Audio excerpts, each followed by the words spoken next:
Hi guys, papakita namin sa inyo kung paano kami magpurga ng manok. Kasi 3 buwan na sa guys, kaya pupurgahin natin siya. Ganito magpakain. Isulog sa bunga ang... Kapag ganda ng kulay ng... Eto guys, oh. Ganda ng kulay ng shamu namin guys. Shamu. Kawakan mo kasi, oh, ganyan. Para guys, lumaki sila ng, mabilis. Ito yung pangatlong pupurga natin guys. Ba't nanay man eh? Ay, nasubras ko.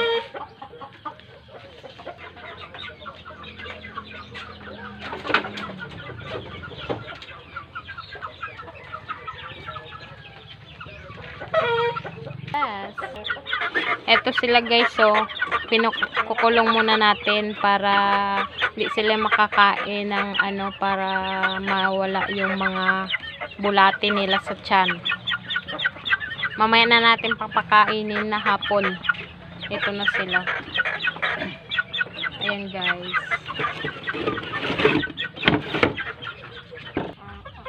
Ito guys yung kanina pinakita ko sa inyo guys. Yung puti na shamu yun guys. Ito naman yung shamu namin na itim.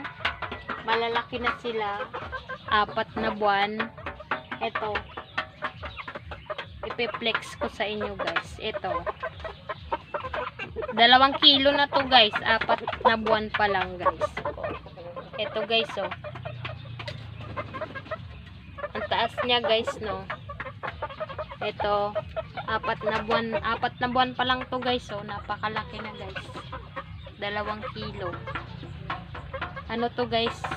Lalaki to. Ay, sorry. Ito, lalaki din to guys.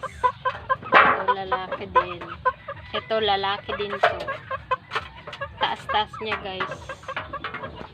Tapos, ito, babae. Ito babae to. Napakalaki ng babae niya guys. Ayan. Kinulong muna namin sila guys kasi maulan. Bawal sila sipunin. Ito. Tingnan nyo kung gaano kataas. Tapos gaano kalaki.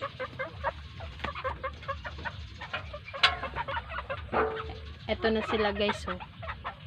Lalaki na nila. Ang bilis lang nila.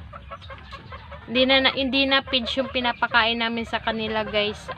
Kasi malalaki na sila. Taka kumakain naman sila ng kanin. Tsaka upa ng palay. Yun yung pinapakain namin sa kanila. Kaya ayan para tipid kami sa pagkain. Thank you guys sa panonood nyo. Pa-subscribe naman ng aking YouTube channel.